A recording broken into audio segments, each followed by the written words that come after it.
हमारा बेइज्जती होगा। बिल्कुल सही करें। पदाधिकारी है, सीनियर पदाधिकारी, एग्रीकल्चर पदाधिकारी, हम पदाधिकारी यहाँ का इंचार्ज हूँ।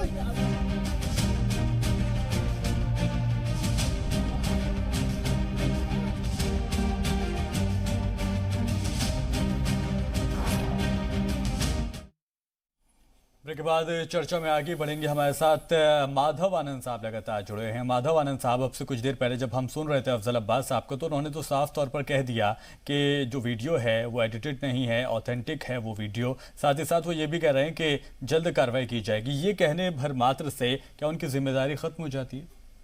नहीं, कोई जिम्मेदारी खत्म नहीं होती है। मैं पहले भी बोला हूँ कि सरकार जो एविडेंस है, वीडियो जो जब ओरिजिनल वीडियो है तो साक्ष्य ही काफी है। तुरंत गिरफ्तारी होनी चाहिए, उसको बर्खास्त करना चाहिए और उसको जो है तुरंत जो है जेल में भेजने का काम, जिससे कि वो होम गार्ड को भी प्रोत्साहन मिले और उस होम गार्ड का भी प्रमोशन होना चाहिए जिसने इसने हिम्मत जुटाया कि भाई उसने मांगा कि आप पास दिखाइए, उसमें कोई उसने गलत काम नहीं किया। और दूसरी बात, अफजल भाई जो बात कर रहे थे कोटा और तमाम अन्य जगह की बात कर रहे थे, मैं कहना चाहता हूं एक जो मुख्यमंत्री होता है वो सूबे के राजा की तरह होता है और राजा का राजधर्म यही कहता है कि अपनी प्रजा की रक्षा करें। उसकी प्रजा जिस भारत के जिस राज्य में भी फंसा हुआ हो, आपको जो है रक्षा करने का आपको आपने वचन दिया है और उस वचन को पूरा करने का जैसे आपको पूरा करना चाहिए। अगर लॉकडाउन है तो लॉकडाउन सबके लिए है। जब मध्य प्रदेश की सरकार अपने बच्चे को ला सकती है, जब आप यूपी की सरकार ला सकती है, तो बिहार सरकार अपने बच्चे को क्यों नहीं ला सकती है? और मैं कहता हूं आज जितने बच्चे वहां फंसे हुए हैं, चाहे महाराष्ट्र में मजदूर फंसे हुए हैं, सब डरे हुए हैं, सहमे हुए हैं। उनके पास सही से खाने के लिए भी खाना, रोटी कपड़ा, रोटी जो बोलते रोटी कपड़ा भी नहीं है उनके पास है। तो स्वाभाविक है इस विपदा के घड़ी में सब लोग चाहता है कि अपने राज्य में जाएं और इस सरकार का कर्तव्य बनता है, उसकी प्रॉपर प्रक्रिया है। आप सबके लिए सोशल डिस्टेंसिंग को मेंटेन करते हुए आप उनको लाइए, उनकी स्क्रीनिंग कीजिए, उनको जो है क्वारंटाइन करके 10 दिन रखिए। आपके पास स्पेस की कमी नहीं है और फिर घर भेजने का काम कर दीजिए। निश्चित रूप से बिहार की जनता आपको धन्यवाद देगी। लेकिन इस अभी का जो रवैया है, अभी का रवैया यही है कि आप डबल गेम खेलते हैं। आपके लिए जो बड़े लोग हैं उनके लिए कुछ अलग नियम है, जो छोटे गरीब के लोग हैं उनके लिए कोई अलग नियम जैसे सरकार। माधव आनंद साहब, तेजस्वी यादव साहब लगातार सरकार को घेरने की कोशिश करते रहते हैं, लेकिन इस मामले पर उनका कोई बयान अब तक नहीं आया। क्या तेजस्वी यादव मौके के हिसाब से बोलेंगे क्या? नहीं, तेजस्वी यादव जी ने तो लगातार बयान दिया है। इसका अर्थ है कि आपके पास वक्त नहीं मिला होगा। जब आप उनका ट्वीट देखेंगे, जब इनका वीडियो देखेंगे, तो तेजस्वी यादव ने तो यहां तक कहा कि सरकार अगर नहीं ला पा रही है, सरकार मुझे कह दे, हम लोग नहीं, मैं इस मामले की बात कर रहा हूं, आज वाले मामले की बात कर रहा हूं।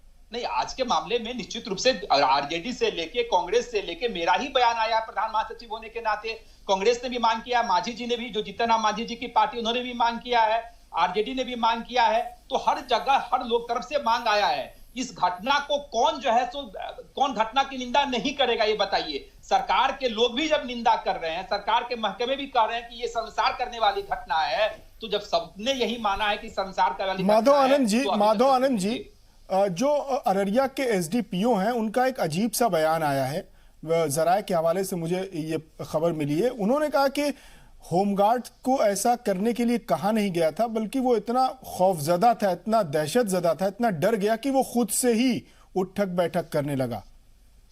आप इसको डाइजेस्ट कर पाएंगे? जो वीडियो दिख रहा है आपको लग रहा है कि वो खुद से कर रहा है, और मैं एक बात थोड़ी देर के लिए मान भी लूं कि वो अगर खुद से कर रहा है तो जो कृषि पदाधिकारी थे उनको गले लगा लेना चाहिए था उस व्यक्ति को। उसको 50 बार उठक बैठक नहीं करवाते।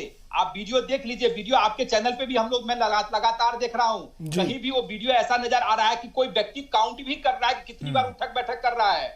अगर वो अपने मन से भी कर रहा है तो कृषि पदाधिकारी की वाहवाही हो जाती है जब उस व्यक्ति को पकड़ के गले लगा लेता, कहता कि आपने बड़ा अच्छा काम किया है, ये मेरा देखिए कि मेरा पास है, आप उसकी वाहवाही होती। और वहां कौन सा अपने आप से कर रहा है? अरे वीडियो गवाह है। इस तरह का जो बयान देना है वो कहीं से मुझे लगता है कि जनता के आंख में धूल झोंकने वाला काम कर रहे हैं। इस तरह के बयान को उसमें एक और सवाल मैं उसका जानना चाहता हूं, उसका जवाब। उसमें जो दूसरा पुलिस अधिकारी है या कर्मचारी है, वो बार बार होमगार्ड को डांट रहा है कि तुम कृषि पदाधिकारी से पास मांगते हो, इस तरह की बातें वो कर रहा है। तो इससे लगता है कि पूरे राज्य में किस तरह की कानून और व्यवस्था है। देखिए, बिहार में तो कोई कानून नाम की चीज ही नहीं है। लॉ एंड ऑर्डर की जब बात करेंगे आप, तो आप तमाम अन्य प्रदेशों की जो है सो आप डेटा निकाल लीजिए और बिहार का डेटा निकाल लीजिए। मॉब लिंचिंग की घटनाएं से लेके या जैसे डकैती हो, लूट हो, बलात्कार की घटनाएं हो, यानी यहाँ तो जो जनप्रतिनिधि है वो भी सुरक्षित अपने आप को महसूस नहीं करते हैं। अभी वैश्विक आपदा में इस तरह की बातें करना उचित नहीं है, लेकिन जब आंकड़ा के माध्यम से आप कंपेयर करेंगे तो आपको खुद पता चल जाएगा कि बिहार का जो स्थान है सबसे निचले पायदान पे है। तमाम तरह की रिपोर्टें जो केंद्र सरकार ने जारी किया है या बिहार सरकार के तरफ से भी आता है या इंटरनेशनल ऑर्गेनाइजेशन के तरफ से भी आता है, हर मसले पे, हर मुद्दे पे बिहार जो है फिसड्डी साबित होता है। और ये जो सत्ताधारी दल के लोग हैं वो तो गुणगान गाएंगे कि 15 साल में अपने अच्छे कामों के बल पे वो सरकार में बने हुए हैं। अरे यही तो विडंबना है कि बिना काम किए हुए व्यक्ति को अगर 15 साल लंबा वक्त मिल जाए तो वो सरकार अहंकारी तो हो ही जाएगी, अपने आप को भगवान मानने लगेगी। इसीलिए मैं जनता जनार्दन से भी आग्रह करता हूं कि आंख कान खोल के रखें और जो आने वाले बिहार विधानसभा चुनाव में सोच समझ के ही वोट डालें और निश्चित रूप से बदलाव का बहार चला हुआ है और बदलाव होके रहेगा। एक और सवाल माधवानंद जी, थोड़ा इससे अलग हटकर, इस इशू से अलग हटकर, ये जो कोरोना की विपदा है, ये जो वबा है, महामारी है, इसमें सरकार भी मदद कर रही है, प्रशासन भी मदद कर रहे हैं, एनजीओज मदद कर रहे हैं, सेल्फ हेल्प ग्रुप मदद कर रहे हैं, और आपकी पार्टी किस तरह से बिहार में लोगों की मदद कर रही, क्या क्या कदम उठाए जा रहे हैं, किस तरह से डिस्ट्रिक्ट लेवल पर, ब्लॉक लेवल पर, पूरे स्टेट में किस तरह से काम किया जा रहा है? देखिए, जहां तक राष्ट्रीय लोक समता पार्टी की बात है या महागठबंधन या हम लोग की जितनी क्षमता है, हर जिले में जो शोषित, वंचित और गरीब लोग हैं उन लोगों के पास हम लोग राशन भिजवाने का काम कर रहे हैं। मैं भी लगातार दिल्ली में फंसा हुआ हूं, मैं चाह के भी क्षेत्र में नहीं जा सकता क्योंकि मेरे लिए सामान्य जो व्यक्ति होता है उसके लिए सरकार ने कुछ अलग नियम रखे हैं। बिहार सरकार, हमने कई बार आग्रह किया कि मुझे भी परमिशन दे दीजिए, मैं भी जाऊं, अपने कंस्टिट्यूएंसी में जाऊं, जनता जनार्दन की सेवा करूं, लेकिन वो नहीं जाने देंगे। लेकिन जो भी लोग जहां हैं, जिनकी जितनी क्षमता है, दिल्ली में जितनी मेरी क्षमता है, मैं इंदिरापुरम में रहता हूं, नोएडा में कई लोगों को मदद किया हूं, इंदिरापुरम में मदद किया हूं, दिल्ली में जो बिहार के लोग फंसे हुए हैं उनको मदद करने का काम किया हूं। अगर आपको कभी लिस्ट चाहिए तो आप भी क्रॉस चेक कर सकते हैं। सैकड़ों ऐसे लोग हैं जिनको मैं खाने से लेके हर तरह की आर्थिक मदद देने का हम लोगों ने काम किया है। और सिर्फ मैं ही नहीं कर रहा हूं, हम लोग के जितने भी जिला अध्यक्ष हैं हर जिले में, वो लोग भी अपने अपने काम को बखूबी निभा रहे हैं। ऑफ कोर्स हम लोग सत्ताधारी नहीं, सत्ता में नहीं है, इसलिए जितनी क्षमता हम लोग के पास है अपनी क्षमता के अकॉर्डिंग व्यक्तिगत रूप से भी काम करते हैं और पार्टी के तरफ से भी काम करने का काम कर रहे हैं। ये जो वीडियो की जिस पर हम चर्चा कर रहे थे, होमगार्ड का जो ये वीडियो उठक बैठक वाला आया, इसमें एक सवाल आ रहा था कि लोग कह रहे हैं कि अपोजिशन जमात को, महागठबंधन को इसका जवाब ये देना चाहिए कि जहां जहां पुलिस के कर्मचारी या मुलाजमीन या अहलकार तैनात हैं उनकी हौसला अफजाई करे अपोजिशन जमातें जाकर, इसका एक बेहतरीन जवाब होगा। तो इस बारे में आप लोगों ने कोई कदम उठाने की सोची? हम लोग ने तो हमेशा से किया है। माननीय प्रधानमंत्री जी ने कहा कि थाली बजाइए, हम लोगों ने थाली भी बजाने का काम किया। हम लोगों ने कहा कि अगर थाली बजाने से जो स्वास्थ्य कर्मी हैं, जो पुलिस कर्मी जो इस विपदा के घड़ी में जान को जोखिम में डाल के लगे हुए हैं, हम लोगों ने थाली भी बजाया। उन्होंने कहा कि मोमबत्ती जलाइए, मोमबत्ती भी जलाए। दलगत भावनाओं से ऊपर उठ के हर काम को हम लोग कर रहे हैं और हम लोग तो कह रहे हैं कि जहां भी पुलिस कर्मी पे भी अगर कोई घटना, माधवानंद साहब मैं आऊंगा आपके पास। अफजल साहब एक बार फिर से हमारे साथ जुड़ गए हैं। अफजल साहब, चूंकि आप सत्ताधारी हैं, सरकार में हैं, आप हमें बताइए, चलिए ये मामला तो ठीक है, लेकिन इससे तर राज्य में क्या कुछ काम किया जा रहा है सरकार की तरफ से? जो गरीब हैं, जो मिस्कीन हैं, उनकी मदद किस तरह से की जा रही है सरकार की जानिब से? सवाल है कि अब जग जाहिर है और हर अपने भी चैनल पे भी आ रहा है, सब पे आ रहा है। हम हर गरीबों को राशन दे रहे हैं। 1,000 रुपया बिहार से बाहर, बिहार में जो लोग भी उनको पैसा दिया जा रहा है। लगभग 10 लाख है, जो कल था 10 लाख 11,000 के आसपास ऐसी कुछ था। दोबारा जोड़ने वाला हम आपको डेटा देते हैं आपको कि वहां उनके अकाउंट में जो प्रवासी है उनको पहुंचाया जा रहा है। राशन की व्यवस्था की जा रही है। जिनका कार्ड नहीं बना है राशन कार्ड, उनको विलंब कार्ड बना के छूटे हुए उनको भी राशन मुहैया कराई जा रही है। तो हर संभव हम प्रयास कर रहे हैं कि गरीब गुरबा जो लोग हकदार हैं, जो लोग जरूरतमंद हैं, उनको हर तरह की मतलब अशिया जो है मुहैया कराई जाए। और जब खासकर दिल्ली की जहां तक बात करें, दिल्ली में लगभग मैं समझता हूँ कि 9 राज्यों के 50 ऐसे जगह है जहाँ पे शेल्टर, वो कम्युनिटी किचन चल रहा है, जहाँ पे लगभग 7 से 8 लाख, परसों तक का रिकॉर्ड था कि 7 से 8 लाख लोगों को लाभान्वित हो चुके, उनको खाना खिलाया जा रहा है, राशन भी बांटे जा रहे हैं। तो हम हर मुमकिन कर रहे हैं कि वहां तक पहुंचे। कहीं ना कहीं कुछ कमियां रह सकती हैं, लेकिन सरकार की जिम्मेदारी, सरकार चाह रही है कि जो हमारे बिहार के लोग हैं, जो प्रवासी हैं या बिहार में, उनकी हर तरह से इस एपिडेमिक में मदद की जाए और उनको किसी तरह की परेशानी ना हो। वही, और हम सबकी जिम्मेदारी बनती है, क्योंकि सरकार के साथ साथ हमारी भी जिम्मेदारी बनती है कि हम लोग भी उन मजदूरों का, गरीब गुरबा की भी मदद करें जितना हो सके, ताकि इस मुसीबत से देश निकल सके। अफजल साहब, बिल्कुल आराम से आपने इस बात को कबूल किया और आपने ये भी कहा कि कहीं ना कहीं कोई छोटी मोटी कमी रह जाती है, लेकिन ये जो वीडियो आया है और उसके बाद हमने देखा, खुद माधव आनंद साहब इस बात को कह रहे हैं कि जो बड़े लोग हैं, जो अहदेदार लोग हैं, वो अभी भी आना जाना कर रहे हैं। यहाँ पर आप सरकार का फेलियर नहीं मानते?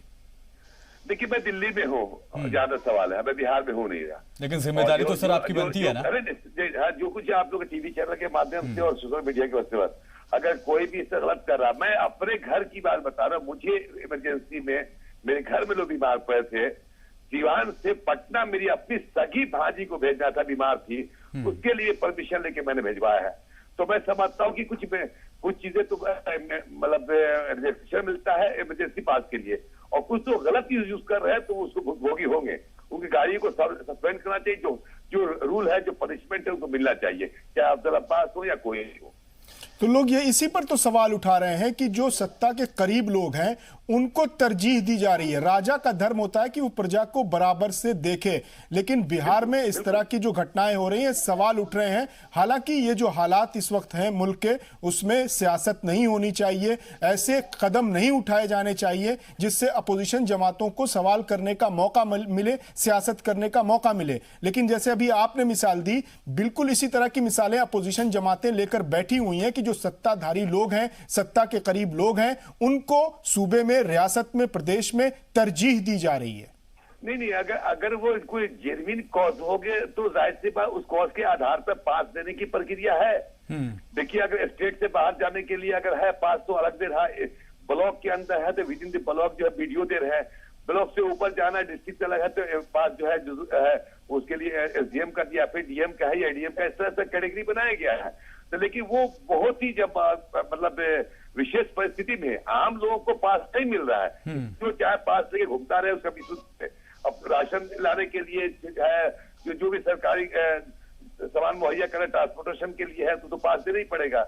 और उसमें भी कोई इमरजेंसी है, मेडिकल हो जाए, कोई बीमार पड़ जाए, कोई हार्ट अटैक हो रहा है तो उसके लिए अफजल अब्बास साहब ये भी सवाल उठ रहा है कि बहुत ज्यादा बेजा पासेस इशू कर दिए गए हैं गैर जरूरी, और जिनको जरूरी पासेस की जरूरत है वो अभी भी मोहताज हैं, उनके पास नहीं है, वो अपने मरीजों के इलाज के लिए नहीं जा पा रहे हैं, वो राशन के लिए नहीं जा पा रहे हैं, दूसरे जिलों तक नहीं जा पा रहे हैं, जिनको बहुत सख्त जरूरत है।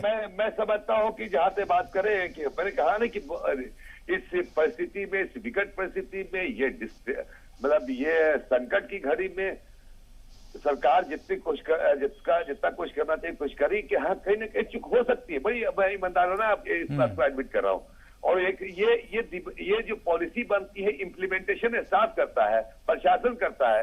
प्रशासन की जिम्मेदारी है कि जो लोग मुस्तहक हैं उनको पास दिया जाए, जो लोग गैर मुस्तहक हैं उनको पास इशू ना किया जाए। कुछ तो लोकल इन्फ्लुएंस करके भी अपना ले सकते हैं। माधव आनंद जी बैठे हुए हैं, पार्टी के नेता हैं, हो सकता कि इनके भी कोई जानने वाले हो तो उसका प्रेशर देके या फिर इन्फ्लुएंस देके कर ले, ऐसे से लोग होंगे। इनको नहीं, इनको मैंने एग्जाम्पल के तौर पर कह रहा हूँ। तो ऐसे लोगों पर सरकार की अफसरों की निगाह होनी चाहिए कि बिला वजह पास इशू ना करे, जो जरूरतमंद है उनको पास इशू किया जाए। ये एक बड़े पदाधिकारी को स्ट्रिक्ट होना पड़ेगा। ठीक है, बहुत शुक्रिया अफजल अब्बास साहब, आपने हमसे बात की। और चूंकि वक्त एक छोटे से ब्रेक का हुआ है, ब्रेक के बाद चर्चा जारी है। हमारा होगा, बिल्कुल सही पदाधिकारी है, सीनियर पदाधिकारी, एग्रीकल्चर पदाधिकारी, हम पदाधिकारी यहाँ कहीं इंचार्ज हुए।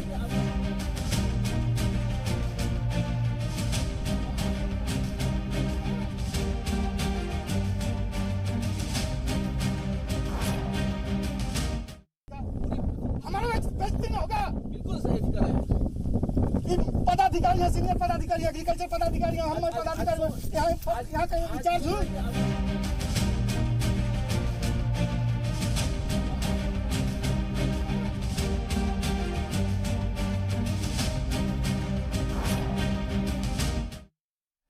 ब्रेक के बाद चर्चा में आगे बढ़ेंगे। माधव आनंद साहब, आपके पास आना चाहूंगे। जो वीडियो है दरअसल दो पैगाम लोगों तक पहुंचा रहा है। एक कि अगर आप ईमानदारी से अपना काम करेंगे तो आप ऐसे आपको सबक मिलेगा, आपको इस तरह से सज़ा दी जाएगी।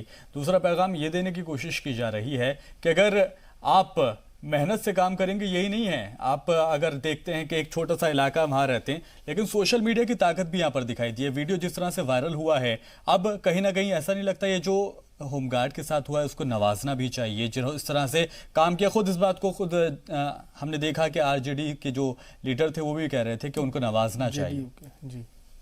जी, मैंने तो पहले ही कहा कि देखिए कि जो भी दोषी है उसको जेल में रखे और इस होम गार्ड को प्रमोशन मिलना चाहिए। प्रमोशन देंगे तो निश्चित रूप से उसको प्रोत्साहन मिलेगा और वो अपने काम को और भी बखूबी और लेकिन लग नहीं रहा सर, जिस तरह से किया गया है लग नहीं रहा है कि किसी का मनोबल बढ़ेगा, बल्कि डाउन ही हो सकता है। इस सरकार से नहीं आशा किया जा सकता। जैसे मैंने बताया ना कि मैं तो एक युवा हूं, मैं तो दलगत भावनाओं से ऊपर उठ के सरकार की प्रशंसा भी करने का काम करता हूं। लेकिन ये सरकार ऐसी है जो ना कि जो मन में ठान लिया, अगर विपक्ष ने अगर कुछ मांग की तो विपक्ष की बात को नहीं मानना है, चाहे वो विपक्ष अच्छी बातें ही क्यों ना करे। तो ये सरकार का रवैया है। अभी हाल फिलहाल 6 महीना पहले दरभंगा में भी इस तरह की घटना घटित हुई थी, जहां एक अधिकारी ने, ईमानदार अधिकारी को कहना पड़ा कि मेरे ईमानदारी के कारण मुझे इस सिस्टम में सफोकेशन हो रहा है, और उसने इस्तीफा देने का काम किया। उस अधिकारी को जलील करने का काम किया गया सरकार के लोगों द्वारा, जो है उसको प्रोत्साहित करने के बजाय। तो जो भी ईमानदार लोग हैं बिहार में, जो मुट्ठी भर लोग बचे हैं, उसको जो है प्रोत्साहित करने के बजाय उसको हतोत्साहित किया जाता है बिहार में। और एक दो उदाहरण नहीं है, इस तरह के उदाहरण बिहार में, बिहार इसी सब के लिए जाना ही जाता है। और नीतीश जी की जो छवि थी, जो पहला कार्यकाल रहा, हम लोग को भी बड़ी आशा थी कि नीतीश जी जो सुशासन बाबू के नाम से जो जाने जाते हैं, अब तो सुशासन शब्द से बिहार के लोगों को घृणा होने लगी है। आप इस तरह की वीडियो अगर सोशल मीडिया पे देखेंगे तो आपको हर जिला में मिल जाएगा। ये तो कुछ चीजें चैनल पे आता है, कुछ चीजें जैसे नहीं भी आ पाता, कि चैनल का भी एक लिमिटेशन है, हर न्यूज को खबर नहीं बना सकता है। तो इस तरह की होती है। लेकिन बिहार में इस तरह की घटनाएं बहुत नॉर्मल है। बिहार में सरकार नाम की कोई चीज नहीं है, लॉ एंड ऑर्डर नाम की कोई चीज नहीं है। इस इस कोरोना महामारी में ही आप देख लीजिए बिहार की क्या स्थिति है। बिहार का एक हॉस्पिटल कुछ और रिपोर्ट देता है, दूसरा हॉस्पिटल कुछ और रिपोर्ट देता है। आप अनुमान लगा सकते हैं कि बिहार की स्वास्थ्य अगर व्यवस्था की बात की जाए तो मुझे नहीं लगता कि यहाँ की स्वास्थ्य व्यवस्था कुछ भी है। भगवान भरोसे कोरोना वायरस से हम लोग जंग कर रहे हैं बिहार में। व्यवस्था के नाम पे कुछ भी नहीं है। भगवान चाहेंगे तो हम लोग बचेंगे, भगवान नहीं चाहेंगे तो सब लोग दुनिया छोड़ के चले जाएंगे। यही स्थिति बिहार की है और ये बहुत बड़ा तथ्य है। जी बिल्कुल माधवानंद जी, हम तो दुआ करेंगे कि इस महामारी से पूरे देश को बचाएं और कोई भी इस तरह का वाकया पेश ना आए।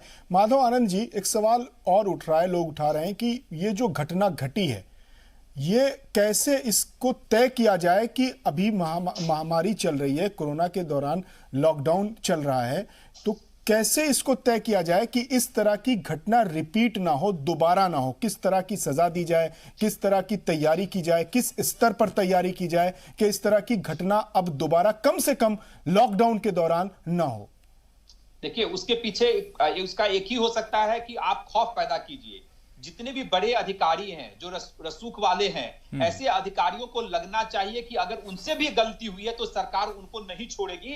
इन्वेस्टिगेशन बाद में होगा, पहले आपका स्थान जेल में होगा।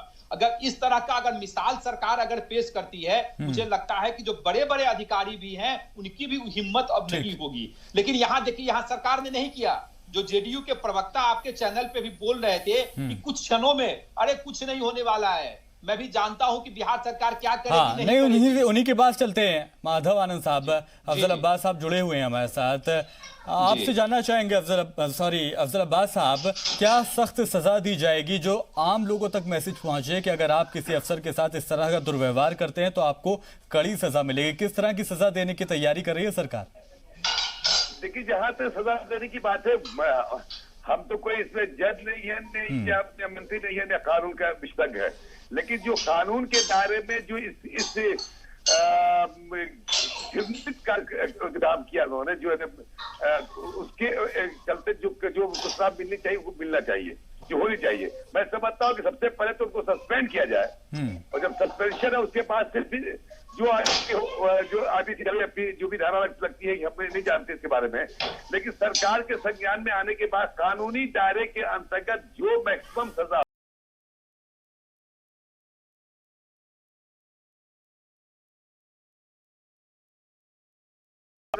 पार्टी के कार्यकर्ता होने के नाते भी मैं कह रहा हूं कि बिल्कुल हो कि लॉ एंड ऑर्डर मेंटेन करना हमारा कर्तव्य बनता है, सबकी जिम्मेदारी बनती है।